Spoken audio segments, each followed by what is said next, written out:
Estamos a um mês do meio do ano. E você sabe, o mal de muitas pessoas é que ela deixa para fazer uma reflexão geral da vida dela no fim do ano. Aí ela faz uma reflexão no fim do ano, no mês de dezembro, e ela toma as novas iniciativas em janeiro. Só que aí, quando é que ela vai fazer a próxima reflexão? Lá em dezembro de novo, e ela vai ver que ela não fez nada do que ela planejou. Você sabe, quanto mais você fazer reflexões sobre o que você disse que ia fazer e o que você fez, mais você cresce. É por isso que uma grande empresa, quanto maior ela se torna, maior se torna o número de relatórios dentro dessa empresa. Eu não sei se você sabe, relatórios nunca diminuem em empresas. Vamos criar um relatório aqui que diminui aí, você resolve bastante. Não existe isso. A complexidade dos relatórios é exatamente para mostrar o pulmão, o coração. Relatório é um diagnóstico. E muitas vezes, se um falha, o outro mostra. Então, relatório também é uma coisa que você tira de você. Eu não estou falando que você tem que fazer uma introspecção. Introspecção é pecado. Pastor, o que é introspecção? Introspecção é você avaliar você e ficar avaliando por dentro de você quem você é. E isso vai te levar para a morte. Quando você descobrir dentro de você alguma coisa que realmente é ruim, é pecaminoso e não é uma grande bênção ser desse jeito, você deve pegar isso e levar aos pés de Jesus e falar assim: eu sou assim, olha como eu sou, olha as coisas que eu falo, olha o que eu falo que eu vou fazer e não faço, olha as coisas que eu penso, olha o que eu estava falando do fulano, olha como eu tive coragem de ficar falando do ciclano. Senhor, olha para mim, me muda, sabe? Aí sim, quando você confessa diante do Senhor as suas falhas, você vai se tornar livre, você vai se tornar leve, você vai se tornar cheio do Espírito Santo. Agora, a introspecção é quando você fica pensando em você, porque automaticamente para cada lado ruim que você achar de você, a sua alma vai criar uma defesa, e essa defesa vai te bloquear diante de Deus. Bom, porém, eu queria pregar uma palavra que eu preguei na virada do ano, do dia 31 de abril. Não sei se você estava aqui. Se você não estava, você vai ouvir pela primeira vez. Mas se você estava, você vai ouvir de novo. E você sabe, não é uma questão de ouvir de novo a palavra, é uma questão de entender. Porque se nesses 5 meses não aconteceu ainda nada do que foi pregado na virada na sua vida, há uma grande chance disso começar a acontecer hoje. Amém? Eu tenho tomado dessa palavra para mim em muitos aspectos. Porque na verdade, eu falei, bom, é ceia, palavra de ceia. Comecei a orar, o que eu falo? E você sabe, tem um livro que eu já li, eu estava pensando, puxa, eu vou pregar isso. O livro é As 10 Mentiras que Você Diz para Você Mesmo. A gente diz 10 mentiras para nós que realmente nos destrói. Só que a gente nem sabe. Eu falei, isso é palavra de ceia. Dia de ceia é assim mesmo. Quer que eu fale uma das mentiras? Só para você ficar por dentro. Uma mentira que você diz para você mesmo é: eu não tenho tempo. Isso é uma mentira que você fala para você mesmo. Não existe uma pessoa que não tem tempo. Todas as pessoas têm 24 horas por dia. Se você provar que você não tem tempo, você está provando que ninguém tem tempo. Então veja, é uma mentira, mas não é isso que eu vou pregar, porque o Espírito Santo falou que eu vou pregar outra coisa. Amém? Eu quero pregar sobre por que muitas pessoas ganham tanto, avançam tanto, prosperam tanto, e outras não conseguem. E outras não avançam. Porque parece que para uns é tão fácil e para outros é tão difícil. Porque parece que algumas pessoas têm aquela mão santa, sabe? Aquela mão boa. Pois a mão, o negócio melhora, e é tudo melhorado, é tudo aperfeiçoado. Mas tem pessoa que parece que tem a mão ruim. Você conhece gente da mão ruim? Você é da mão ruim. Não, pastor Alexandre, não. Seu I vai estragar. Você já ouviu pessoas falando: olha, vai fazer a festa aqui tal dia. Aí alguém fala: o Zé vai vai vir? Alguém fala, Zé vai vir. Ah, meu Deus, o que foi? Vai arrumar briga. Não tem Zé que onde vai arrumar briga? Já tem Zé que aonde vai, o Zé não pode faltar. Por quê? Porque se o Zé faltar, não tem alegria na festa. Não parece que tem pessoa que tudo que ela faz só vai ser bom, só vai prosperar, só vai ser melhor, só vai avançar, só vai contribuir.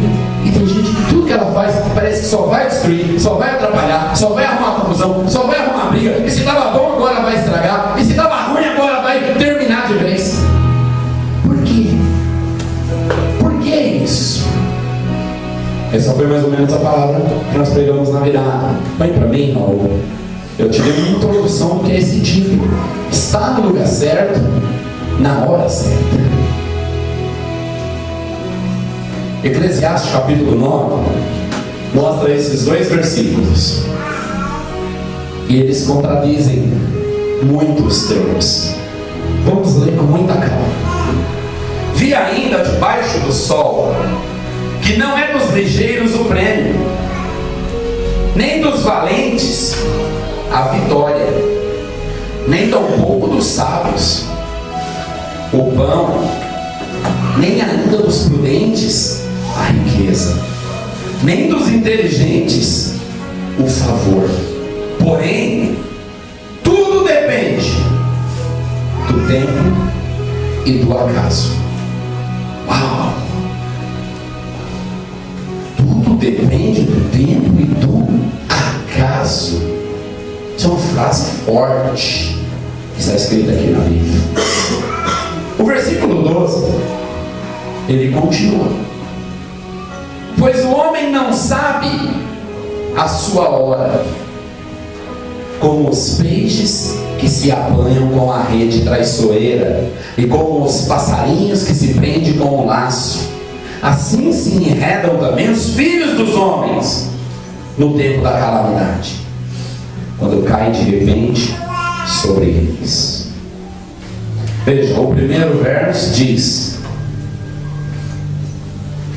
que não é dos ligeiros o prêmio, não é dos valentes a vitória, nem tampouco dos sábios o pão, nem a riqueza dos prudentes, e nem dos inteligentes o favor. Por que não é? Porque tudo depende do acaso. Esse é o verso 11. Essa afirmação é extraordinária. Veja só, o homem mais rápido do mundo, o Usain Bolt, é o homem mais rápido do mundo. Mas Salomão está falando que ele não é. Para nós é. Pelos recordes é. Correr 100 metros em quantos segundos? 8, 9? Uma coisa por aí? Não, eu devo correr 100 metros em 100 horas, mas tem que correr 100 metros em talvez 9 segundos. E Salomão disse: não é o mais rápido. Então quem é o mais rápido? Provavelmente o mais rápido no dia de se apresentar deve ter pegado uma gripe, deve ter tropeçado, deve ter perdido a vaga, deve ter não conseguido se inscrever. O Usain Bolt entrou por acaso. É isso que Salomão está falando. O mais rápido não é ele, mas o mais rápido não conseguiu pegar o prêmio, não conseguiu chegar. Por que ele está falando isso? Se a gente ler o começo do capítulo, nós lemos os versos 11 e 12. Se a gente ler o verso 1, ele diz assim, ó: deveras me apliquei a todas essas coisas. Salomão está falando, eu me apliquei em tudo. Ele tentou ser o mais rápido, ele tentou ser o mais inteligente, ele tentou ganhar o pão da sabedoria. Tudo que ele escreveu aqui, ele tentou conseguir. Então por isso que ele está falando, deveras eu me apliquei a todas essas coisas, para claramente entender tudo isso. Então Salomão está falando, por que eu disse todas essas coisas? Porque eu tentei ser o melhor em tudo, e eu concluí com clareza que os justos e os sábios e os seus feitos estão nas mãos de Deus. Você pode treinar para se tornar o mais rápido, mas isso não garante que você vai ser o mais rápido. Você pode estudar muito para ser o mais inteligente, mas isso não garante que você vai ser reconhecido como o mais inteligente. Você pode trabalhar duro para estabelecer uma rede de relacionamento, mas você pode não conseguir ser o mais conhecido. Exatamente porque tudo está nas mãos de Deus. Por que é importante a gente saber isso? Exatamente porque nós vivemos uma vida de nos condenar, exatamente porque não conseguimos algumas coisas. Por que muitas pessoas não conseguem prosperar na vida? Porque elas têm na mente dela a seguinte indagação: se eu fosse igual o fulano, eu conseguiria. Se eu falasse assim igual o Beltrano, talvez me escolhesse. Salomão está falando, não é o que melhor fala que é escolhido, não é o que melhor se aplica que é escolhido. Quem é escolhido? O que Deus escolhe. Ele pode escolher o melhor? Com certeza, mas não é o melhor que se escolhe. Por isso você pode ser o melhor, ou você pode ser o menos favorecido, se Deus te escolher você. O segredo não é ter muitas habilidades, o segredo é ser escolhido por Deus. Agora veja, isso aqui é o lado positivo da história. Vamos ver então o lado negativo. Olha, aqui tá os dois versos de novo. Porém o homem não sabe a sua hora. O verso 12, olha só. O homem não sabe a sua hora, como os peixes que se apanham com a rede traiçoeira, como os passarinhos que se prendem com um laço, assim se enredam também os filhos dos homens no tempo da calamidade. Quando cai de repente sobre eles. Olha, irmãos, é um cara que come muitos peixes, milhares de peixes, que está ali no mar, aquela multidão de peixes ali naquela lagoa, mas a rede foi e pegou justo aqueles uns. Peraí, mas tinha tanto peixe, logo eu fui nessa rede. Salvou o peixe da minha frente, salvou o peixe do meu lado, salvou o peixe do outro lado, salvou o peixe para trás de mim, justo eu. Justo na minha hora de passar aqui, essa rede me levou. Estava aquela revoada com muitos pássaros, e um resolveu parar. Acho que eu vou comer uma sementinha agora. Ninguém é ferro. Depois eu acompanho vocês, tudo bem? E desceu ali. Foi dar uma ciscadinha no chão, ver se achava ali uma semente, uma minhoca. Caiu no marapuca. Foi pego. Vai passar o resto da vida agora preso numa gaiola. Mas no meio de tanto pássaro que desceu naquela terra para comer semente, justo aquele. O que aconteceu com eles? Estiveram no lugar errado, na hora errada. Meu Deus.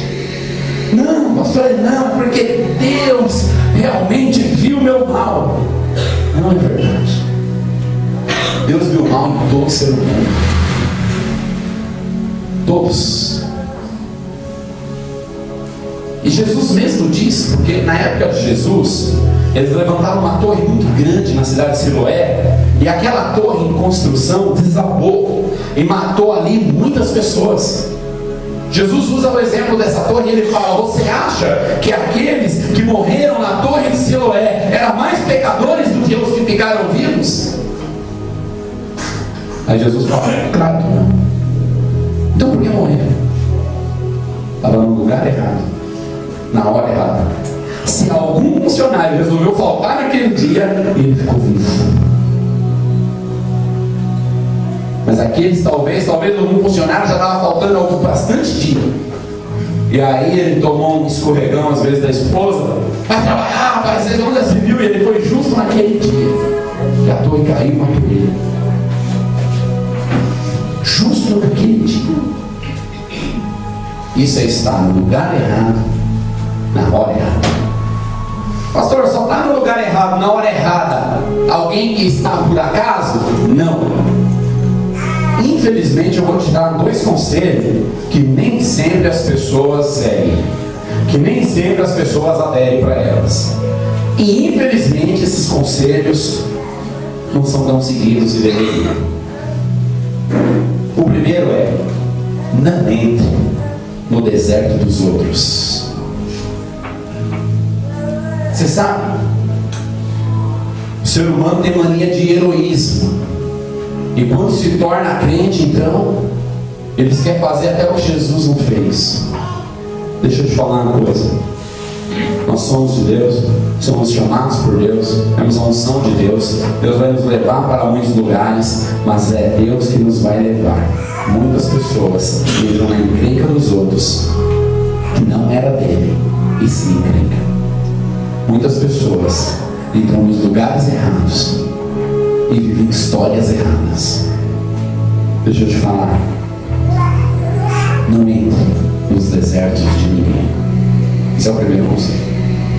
Pastor, mas eu estou lutando com alguns irmãos que estão sofrendo muito. Foi Deus que te pôs lá? Foi. No final tem que ter vitória. Você está entendendo? Deus não nos coloca em lugares onde não vai ser resolvidos os problemas e nós mesmos vamos morrer dos problemas. É por isso que muitas vezes a gente não consegue prosperar e frutificar como deveríamos. Por quê? Porque as guerras que o Senhor tem para nós guerrear, nós não guerreamos. Por quê? Porque nós somos os heróis e queremos arrumar a vida de todo mundo. Deixa eu te falar uma coisa: vá para perto de Deus e Deus vai te pôr onde você tem que estar. Segundo conselho que eu te dou é: não entre numa guerra que não é sua, nem no deserto, nem na guerra. Por quê? Porque o segredo da bênção não está no valente, está naquele que Deus escolhe. O segredo da bênção é você estar no lugar certo e na hora certa. Há uma história bíblica que relata essa questão de lugar certo e hora certa, e há 5 princípios que eu quero falar para você, para que nós tomemos a ceia e saiamos daqui renovados para um novo tempo, um tempo de lugar certo e de hora certa. Amém? Amém. Glória a Deus.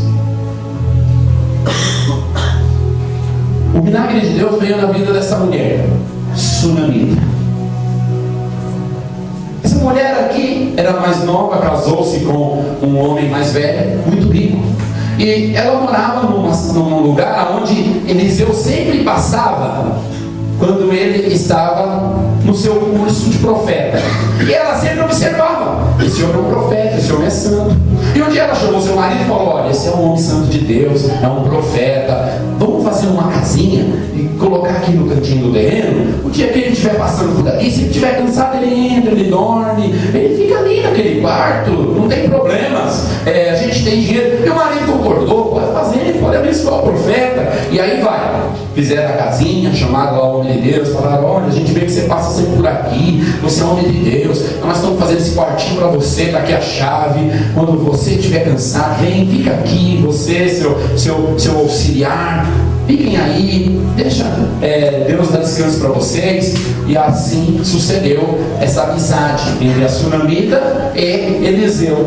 Eliseu, feliz da vida com a dádiva da sunamita, ele falou: o que essa mulher precisa? Ela nos favoreceu, nós temos que fazer algo por ela. Deixa eu te contar um princípio: toda vez que você favorece um profeta, Deus vai fazer algo por você. Por isso sempre dê suas ofertas, porque as suas ofertas e os seus dízimos fazem com que Deus favoreça você. Agora, voltando para aqui para a história, o profeta teve uma revelação que ia ter uma grande fome, uma fome de 7 anos. E aí ele chegou e falou assim para essa mulher: olha, deixa eu te falar uma coisa, Deus vai mandar fome na terra. Essa fome vai durar 7 anos. Pega seu marido, pega seu filho, pega tudo que você tem, vai para outra terra, fica lá até passar essa fome. Não fica aqui, porque vocês vão acabar perdendo tudo e é perigoso até que morra. A mulher obediente foi. Como você sabe, não é invasão de terra, não é de hoje. Invadiram as terras delas e tomaram posse lá e se apropriaram das terras delas nesse período de 7 anos. Então eu queria te contar aqui o que aconteceu. Vamos ver isso. 2 Reis, capítulo 8, versos 1 a 6, diz assim: falou Eliseu àquela mulher, cujo filho ele restaurara a vida, dizendo: levanta-te, vai com os de tua casa e mora onde puderes, porque o Senhor chamou a fome, a qual virá sobre a terra por 7 anos. Levantou-se a mulher e fez segundo a palavra do homem de Deus. Saiu com os de sua casa e habitou por 7 anos na terra dos filisteus. Ao cabo de 7 anos, a mulher voltou da terra dos filisteus e saiu para clamar ao rei pela sua casa e pelas suas terras. Ora, o rei falava a Geazi, o moço do homem de Deus, dizendo: conta-me, peço-te, todas as grandes obras que Eliseu tem feito.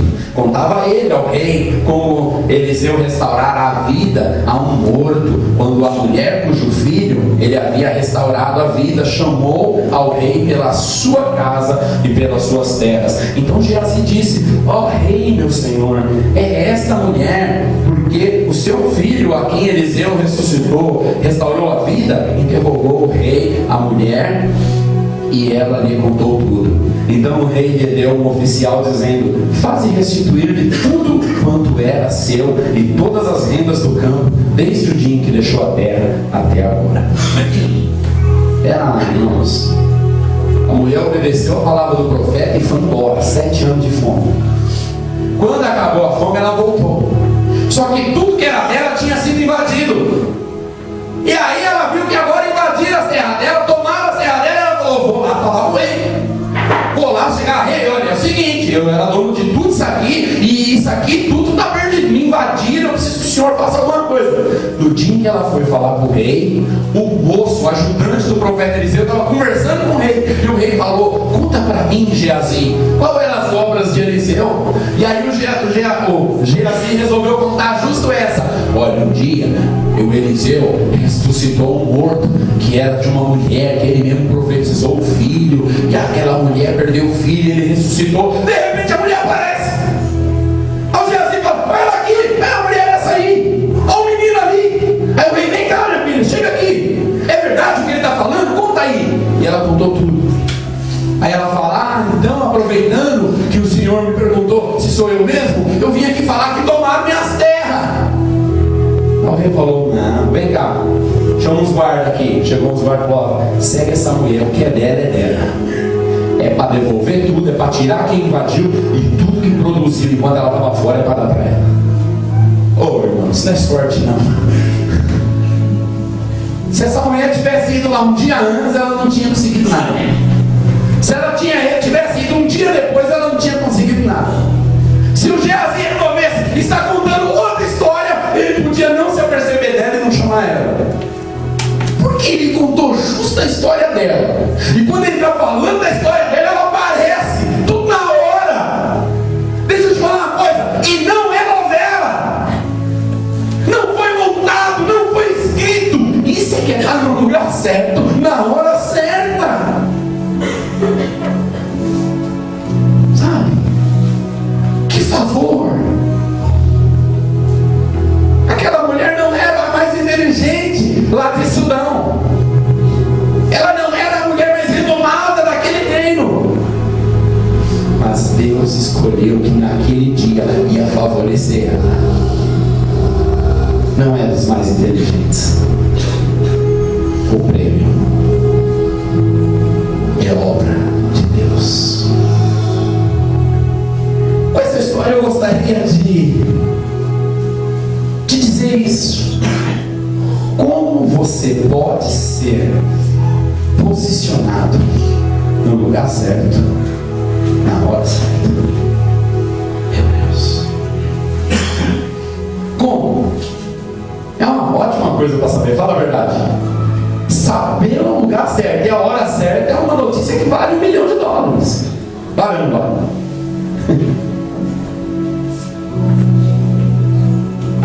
Como é? A própria Bíblia nos ensina isso.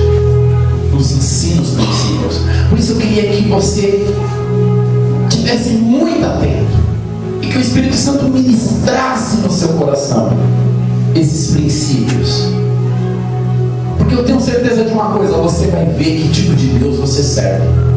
Porque talvez você ainda nunca viu. Nosso Deus é um Deus desse aqui, que cria esse tipo de arranjo, de circunstância, de conexão. Essa história dessa mulher não é para ser apenas repetida nas pregações. Deveríamos contar a história dela e falar: agora eu vou contar a minha, que é igualzinha, porque comigo aconteceu assim. Essa tem que ser a nossa vida. Esse tem que ser o nosso testemunho de vida. A primeira coisa que você precisa fazer para se posicionar no lugar certo e na hora certa, você precisa ser guiado pelo Senhor. Oh, Deus, deixa eu te falar uma coisa. Nós temos muitos pensamentos e planos, mas eles podem nos levar para lugares muito bons. Mas o dia que ele falha, a gente afunda. E deixa eu te falar uma coisa: por mais inteligente, por mais sábio que você seja, uma hora seus pensamentos e planos falham.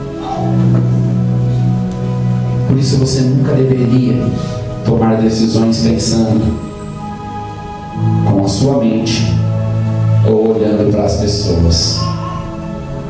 Você deveria ser um tipo de crente que, se o Senhor não te levar, você não sai do lugar. Você deveria ser que nem Moisés: se a tua presença não for conosco, não sairemos deste lugar. Um dia no deserto, Deus chegou e falou para Moisés: pega o povo e marcha. Moisés falou: se a tua presença não for conosco, nós não sairemos deste lugar. E a Bíblia diz que uma nuvem nos guiava pela manhã e fazia sombra sobre ele, e a mesma nuvem se tornava como que fogo à noite e clareava o caminho.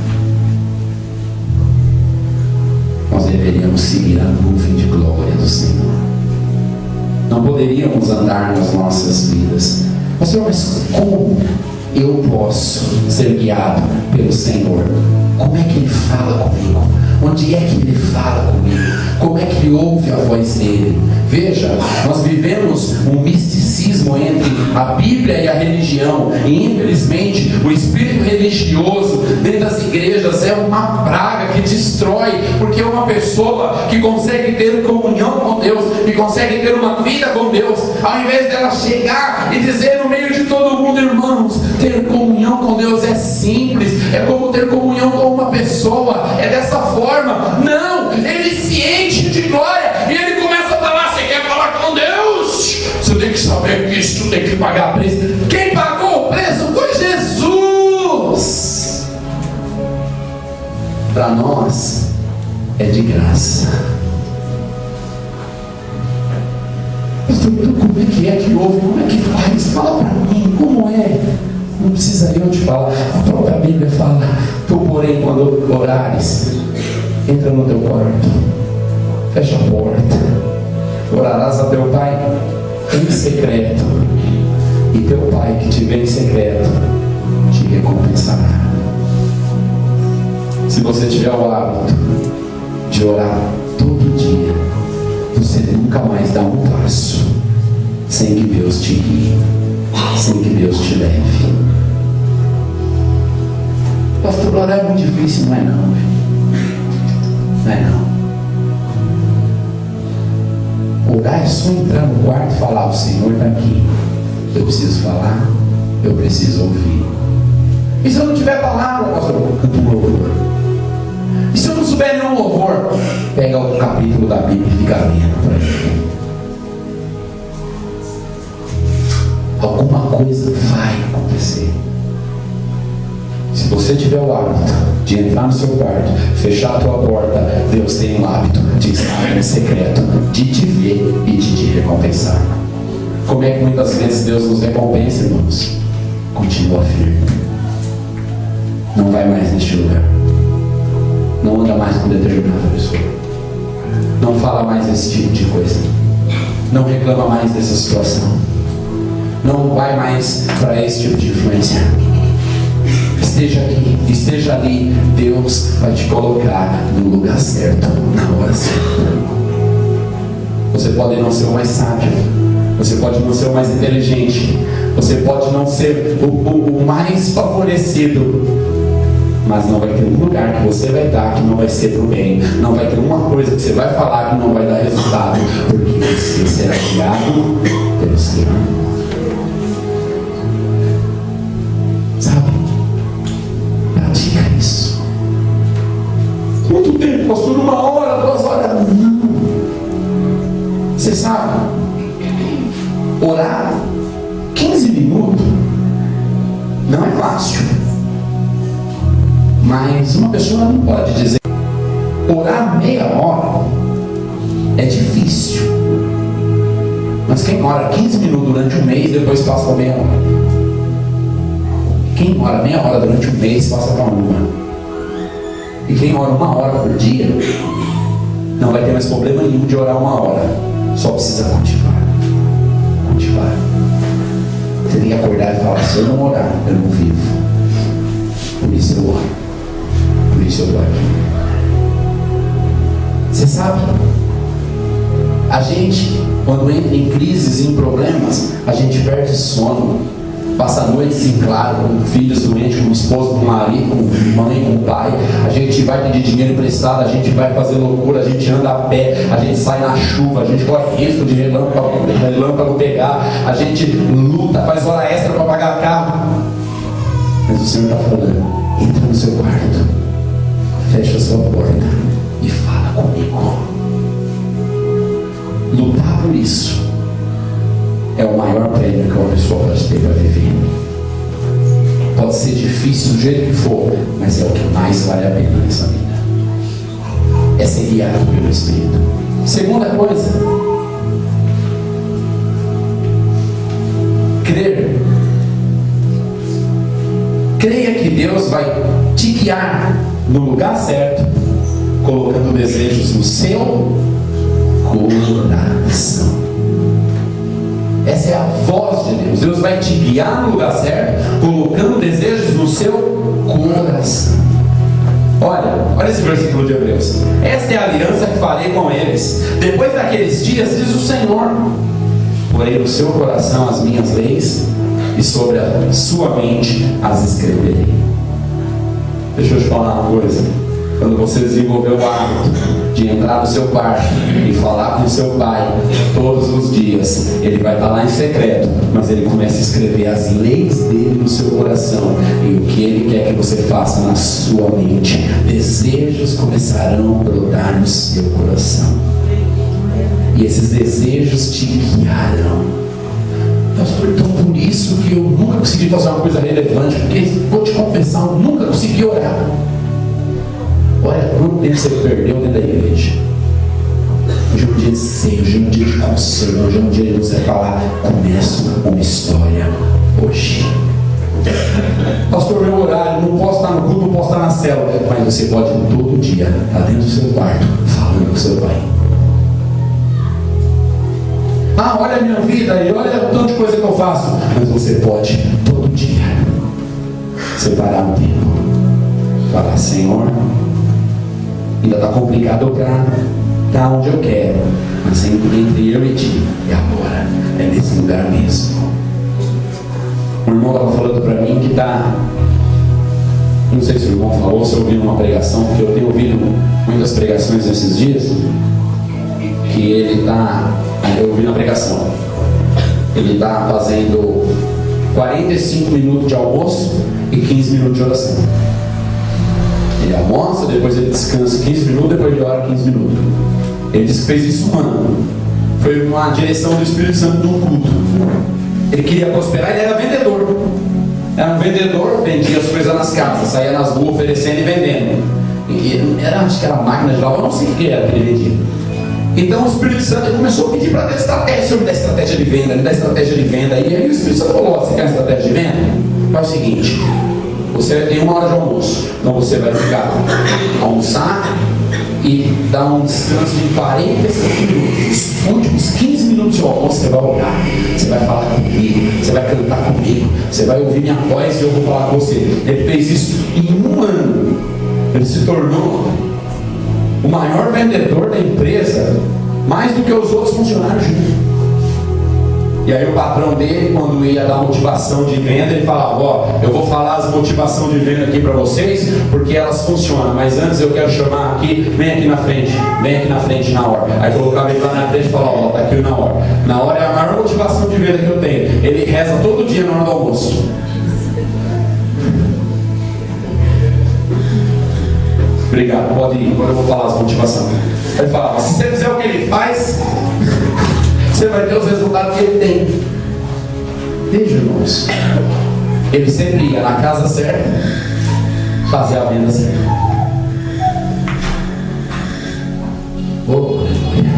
Se você ser guiado por Deus, Ele vai falar no seu coração e na sua mente.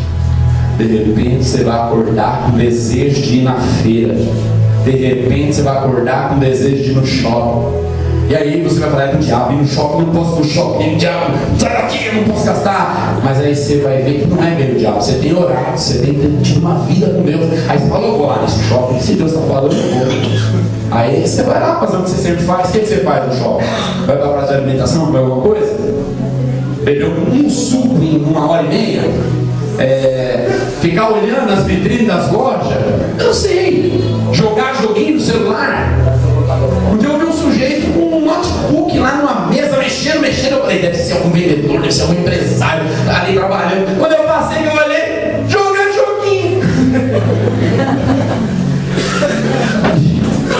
Mas de repente você foi no shopping, guiado por Deus, e você vai encontrar alguém ali que vai falar: ainda bem que eu te encontrei, tem uma proposta para você. Eu vou te falar ela agora. É uma proposta tudo que você mais sonhou e mais precisava na vida. Que nós servimos um Deus que cria conexões e te põe no lugar certo, na hora certa. Mas se você não é guiado por Deus, Ele não pode te levar para lugar nenhum. Deixa o Espírito Santo te guiar, filho.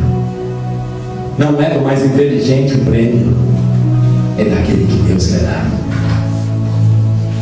Deus dá para os que nele esperam.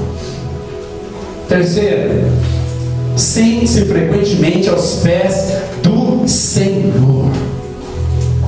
Muitos vivem procurando a melhor promoção, procurando ter vantagens, procurando a prosperidade, querendo ela a todo custo. Mas deixa eu te falar, o maior resultado dessas pessoas é estresse e cansaço. Tem pessoas que vivem nos seus empregos se matando, e quando é promovido se termina de se matar. Estresse e cansaço. Mas sabe, aos pés do Senhor podemos obter as melhores coisas. Um dia Jesus foi pregar na casa de um amigo dele chamado Lázaro, que tinha duas irmãs, uma chamava Maria e a outra chamava Marta. E Jesus foi almoçar, foi pregar, e Jesus não está lá pregando, e os homens estão ouvindo. Não era comum que as mulheres fossem ouvir Jesus falando. Geralmente as mulheres ficavam de lado, as mulheres ficavam ali preparando talvez algum tipo de comida, alguma coisa. Mas havia uma mulher, irmã de Lázaro, que estava lá sentada no pé de Jesus. Ela: não vou cozinhar, não vou varrer casa, eu vou sentar aqui e vou ouvir, porque eu não vi o que ele fala. E a Bíblia diz que ela ficava aos pés do Senhor ouvindo. A irmã dela irritou-se muito. A irmã dela chamava Marta. A irmã dela disse assim: Senhor, não te importas que minha irmã tenha deixado que eu fique sozinha a servir? Ordena, pois, que venha ajudar-me. Olha, peraí, eu estou aqui fazendo a comida, preparando aqui os canapés, os salgadinhos, preparando aqui o suco, o vinho, servindo os homens, e a Maria está lá sentada ouvindo. Não, por favor, faça-me um favor. Será que ela não se enxerga? Provavelmente irritou-se muito, né? E foi reclamar com Jesus. Ordena ela, você dá uma ordem, fala: Maria, levanta-se daí e vai ajudar sua irmã. Foi mais ou menos isso que ela quis dizer para Jesus. Mas olha o que Jesus disse: Marta, Marta, andas inquieta e te preocupas com muitas coisas. Entretanto, pouco é necessário, ou mesmo uma só coisa. Maria, pois, escolheu a boa parte, e essa não será tirada. Oh, irmãos, tem que limpar a casa sim, tem que varrer tudo sim, tem que cuidar do serviço sim, tem que deixar tudo pronto sim, tem dia que tem que fazer hora extra sim. Eu posso dizer que grande parte da minha casa foi construída com hora extra. Eu tive que fazer sim, eu fazia e Deus me abençoava e estava na obra de Deus, estava aqui na igreja. Tem dia que você tem que trabalhar sim, mas não há trabalho que justifique você não ir aos pés do Senhor. Se o seu trabalho te tira dos pés do Senhor, sai dele. E Deus tem um trabalho para você. Deus tem um trabalho digno para você. Nunca um trabalho vai justificar alguém falar: eu não posso fazer nenhuma oração a Deus de tanto que eu trabalho, de tanto que eu estou cansado. O Senhor disse: não é necessário menos, é necessário apenas uma coisa, é um pouco só. É o que Maria escolheu. Aqui nos meus pés eu levo ela para lugares que você sempre sonhou e nunca vai conseguir chegar. Foi mais ou menos essa resposta que Jesus deu para Marta. Se ela ficar aqui no meu pé, ela vai ser o que você talvez sempre quis ser e nunca vai ser. A história continua com o próprio Lázaro, com a própria Marta, mas houve um outro evento com essa Maria aqui. A Bíblia diz que um dia Jesus estava na casa dela, novamente pregando, era um jantar.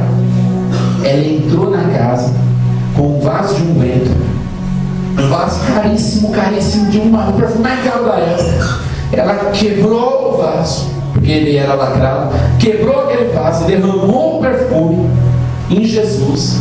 Ela lavou o pé dele com lágrima, ela enxugou com os cabelos, ela encheu ele de perfume. E aí o Judas ficou todo irritado e disse: para, Senhor, manda ela parar com isso, ela está desperdiçando, ela tem que vender esse perfume por 300 denários, precisa ajudar os pobres. Jesus disse: não, deixa ela. O que ela está fazendo é para o dia do meu sepultamento, e isso que ela está fazendo vai ser lembrado todas as vezes que for pregado o reino de Deus. Você sabe que nós não para de falar dessa mulher nunca. E Jesus disse que ia ser assim.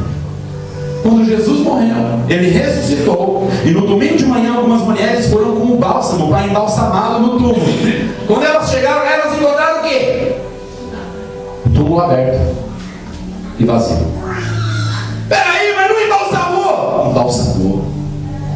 É que ele foi embalsamado no lugar certo, na hora certa, pela pessoa certa. Ele já tinha sido embalsamado bem antes. Quem é guiado pelo Espírito Santo, quem é guiado pelo Senhor, quem é guiado por Deus, conquista a vitória bem antes. Se você tem sempre visto a sua bênção com atraso, e às vezes até com defeitos e com dificuldades e com problemas, é porque você não está sendo guiado pelo Senhor. O Senhor vai te levar antes, antecipadamente. Oh, irmãos. Quarto,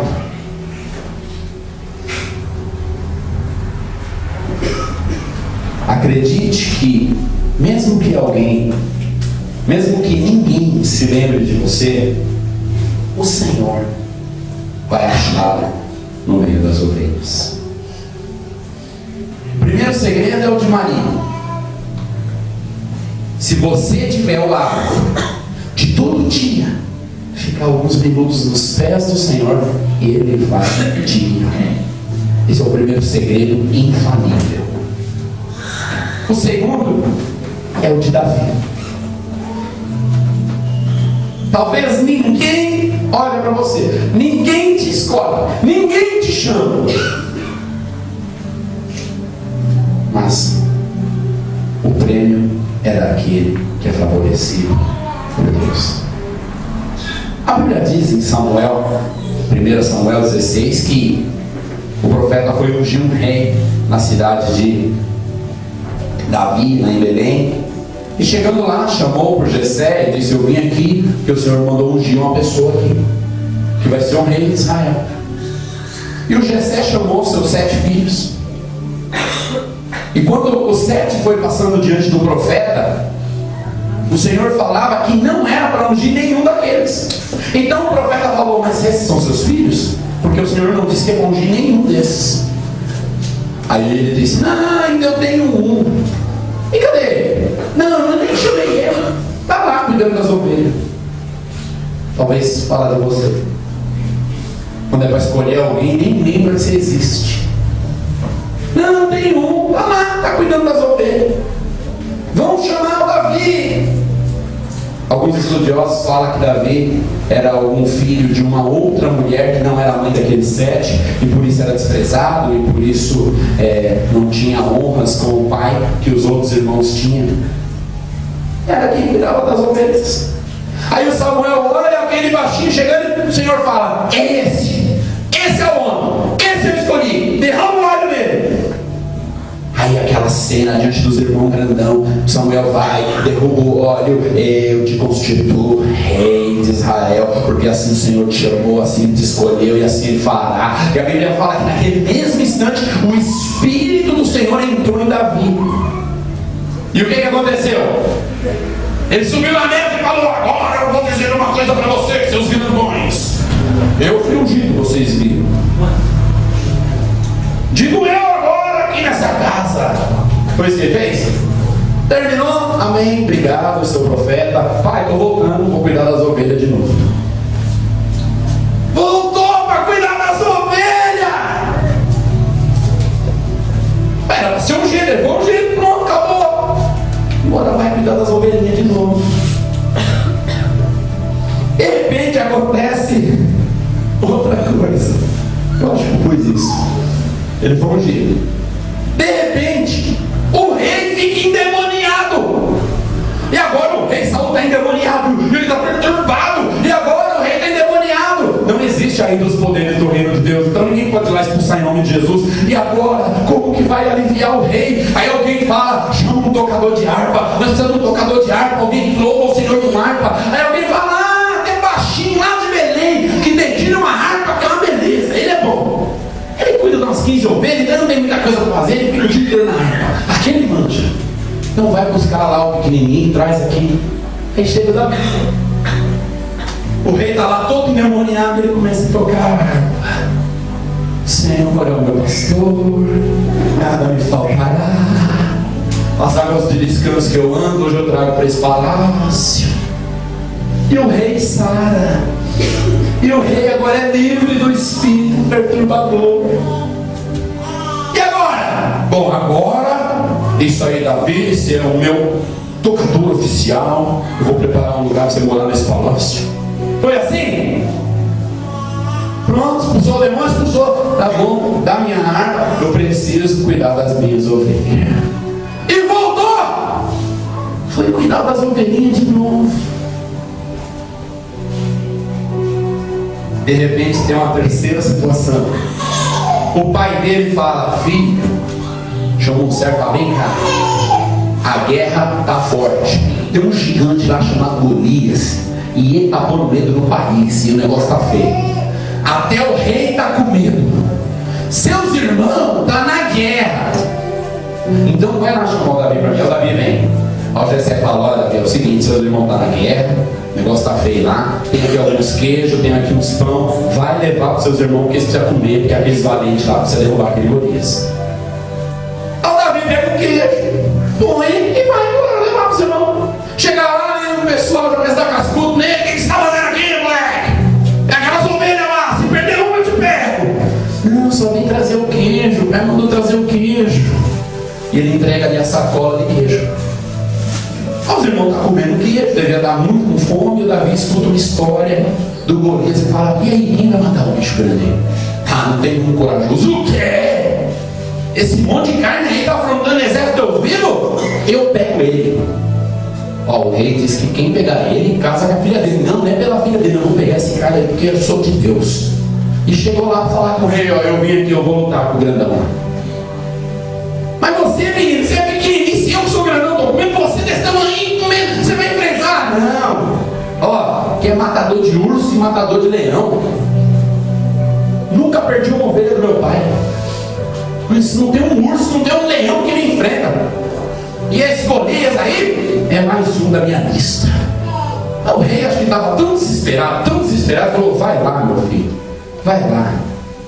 Quem sabe esse gigante tropeça e alguém mata ele. Aí o Davi vai. Você conhece a história? Ele pega ali a pedrinha dele, joga na testa do Golias morre. Aí alguém leva a notícia para o rei: um valente matou o Golias. O rei: traz ele aqui que eu vou honrar ele. Aí alguém leva o Davi. Quando o Davi chega no palácio, quem que o rei fala para ele? Quem é você, meu filho? Ô irmãos, é demais, fala a verdade. Quem é você? Você se chama como mesmo? Peraí, ele expulsou o demônio do cara. Agora ele não conhece ele. Se é nós aqui, nós ia falar assim: eu sou aquele que expulsou o demônio de você, seu miserável.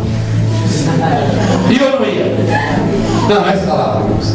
Por isso Deus não usa tanta gente, a gente é carnal demais. Davi falou: sou filho de Jessé.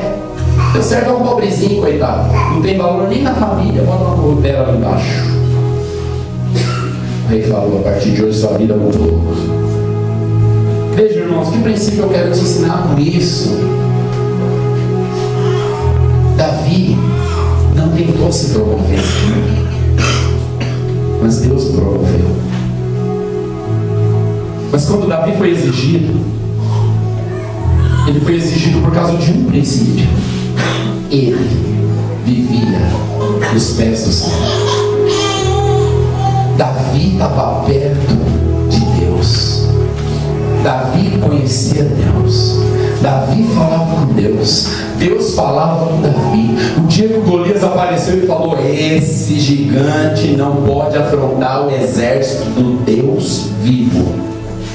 Eu não entendo nada de guerra, não entendo nada de gigante, mas eu conheço Deus vivo. Deixa eu falar uma coisa para nós aqui, que eu já sei.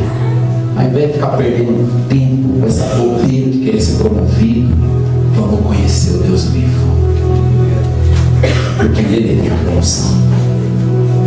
Ele tem o lugar certo. Ele tem a hora certa. Ele tem o que nós precisamos. A Bíblia diz que Ele é socorro bem presente na hora de angústia. A Bíblia diz que Ele é pastor e não deixa nada faltar. A Bíblia diz que Ele é casa, Ele é esconderijo, Ele é habitação. Deixa eu te falar: quanto mais perto você estiver de Deus, mais garantido está sendo o seu sucesso. Quanto mais perto você estiver atrás do seu sucesso, mais longe você está a ponto de alcançá-lo. Porque não é do mais valente o prêmio, não é do mais inteligente, não é do maior, não é do melhor, não é do que fala mais bonito, não é do que canta melhor, não é do que prega melhor, não é do que tem mais dinheiro. É daquele que o Senhor escolheu. E o Senhor só escolhe quem está com Ele no mesmo time.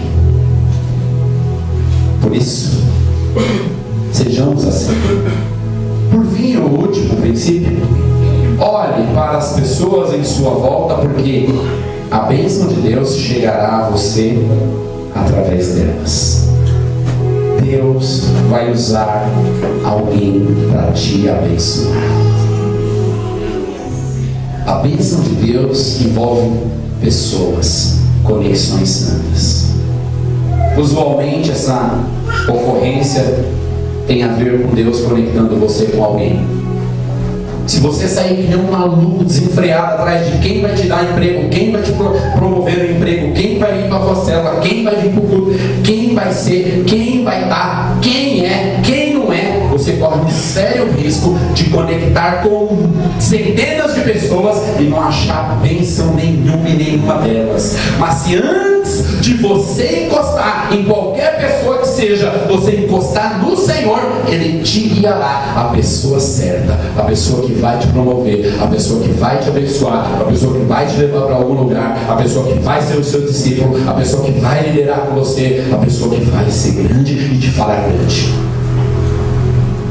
Deus colocará pessoas na nossa frente que nos levará para o lugar. Por isso devemos estar nos pés dele, sendo guiado por ele e esperando somente dele. Entrando no quarto todo dia e dizendo: Senhor, estou aqui, o Senhor está aí, vamos conversar. Sendo como o mar, ficarei aos teus pés. Tem a casa para limpar, tem trabalho para fazer, tem isso para fazer, tem que fazer a coisa, tem que fazer alguma coisa, mas primeiro eu vou tirar aqui meu tempo com o Senhor. Senhor, como Davi, não te chamaram, não te escolheram, não apontaram você, não te elogiaram, você fez, ninguém lembrou que foi você. Eu faço o Senhor, e o Senhor ele recebe o que eu faço. E vai chegar uma hora que ele colocará pessoas que conectará tudo que Deus deseja para você na sua vida. Se coloque nele. A semana passada nós pregamos uma palavra sobre coisas que acontecem no inferno que precisam acontecer na igreja. E eu li uma coisinha, um texto no WhatsApp essa semana que me deixou tão tocado. Eu quero ler aqui com os irmãos de novo. Algo simples, mas algo real.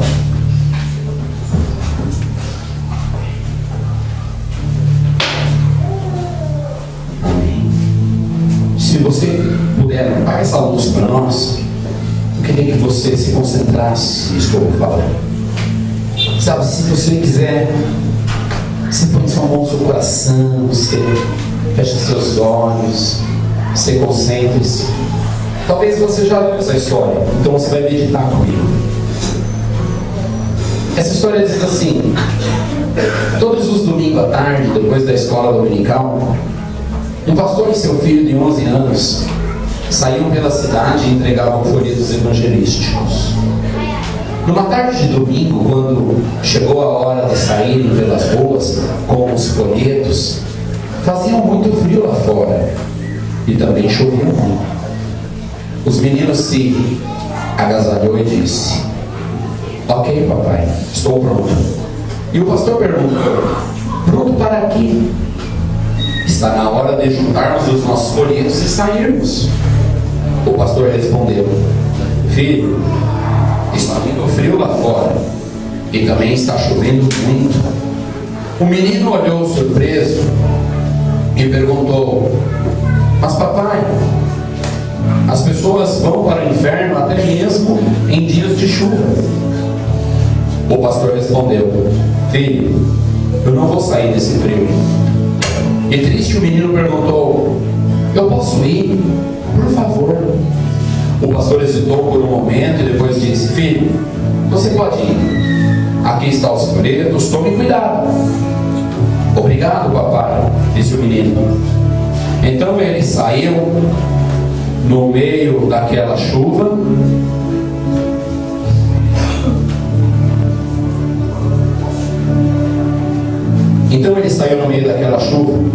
Esse menino de 11 anos caminhou pelas ruas da cidade, de porta em porta, entregando folhetos sacros a todos que viam.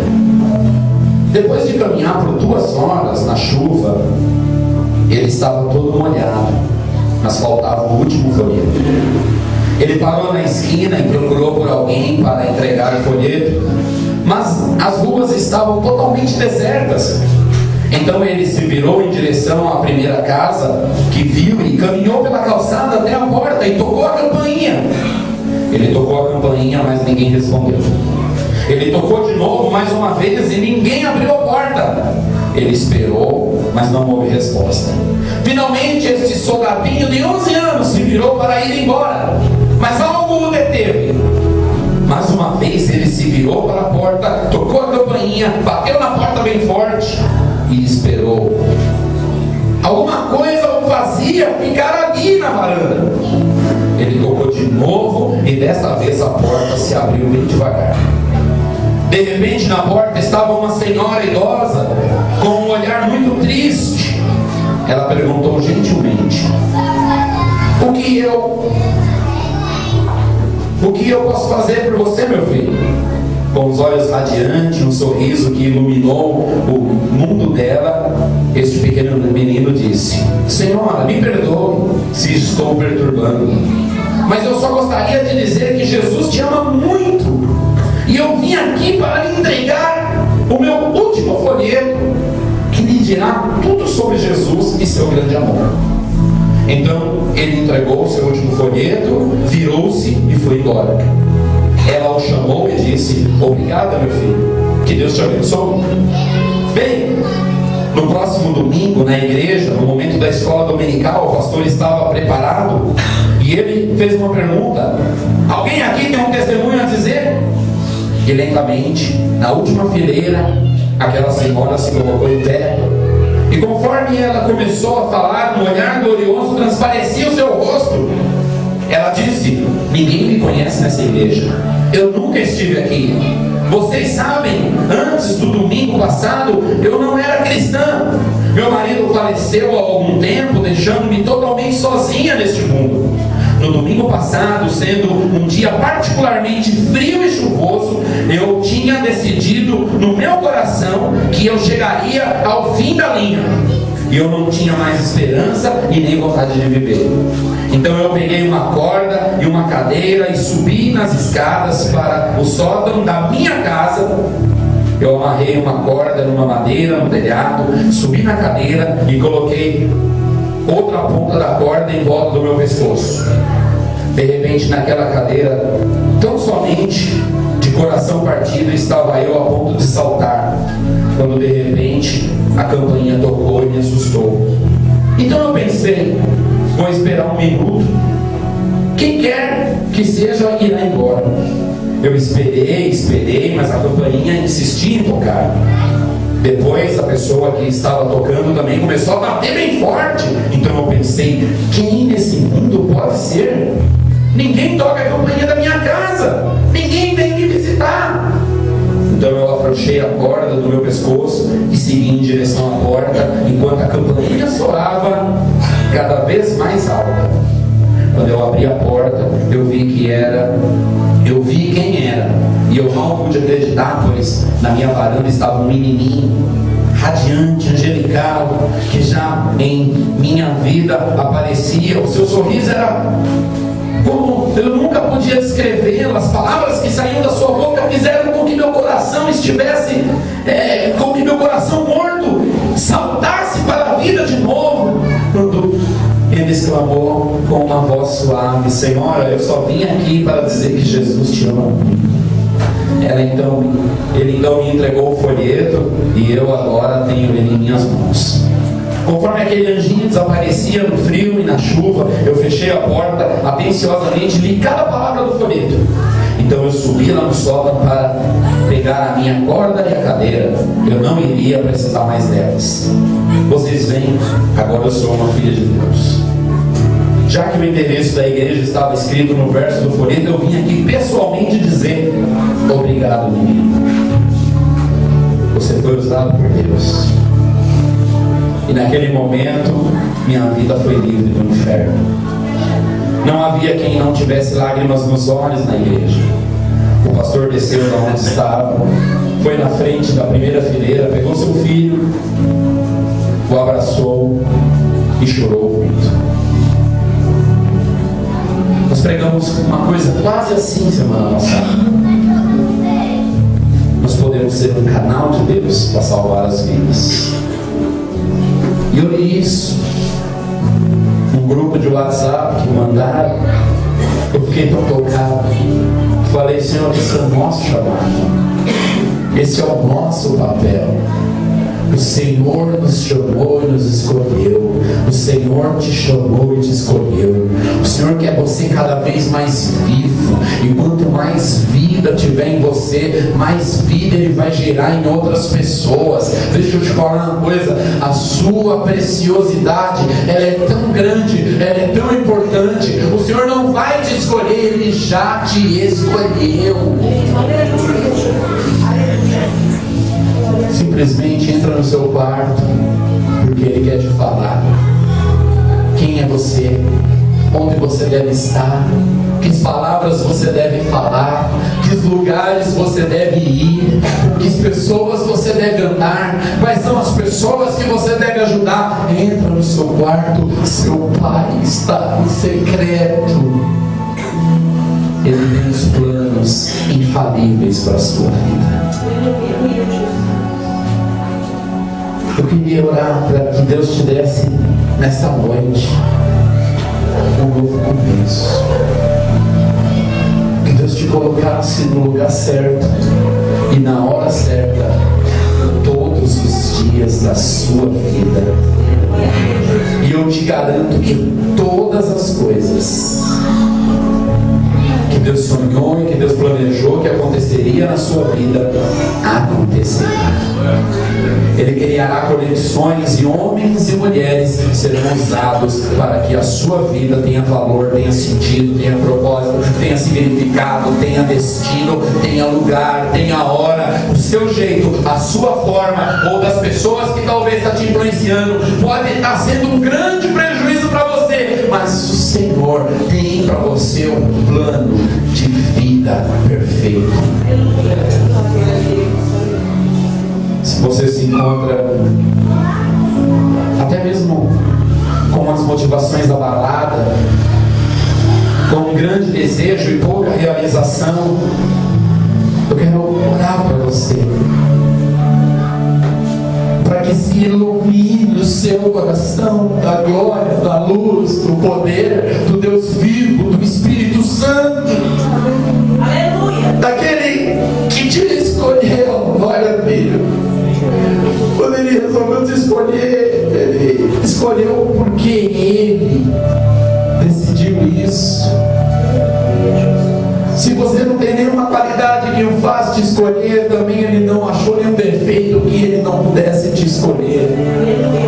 Por isso a palavra de Deus para você, ela diz: vade e deis fruto. Vade e deis fruto.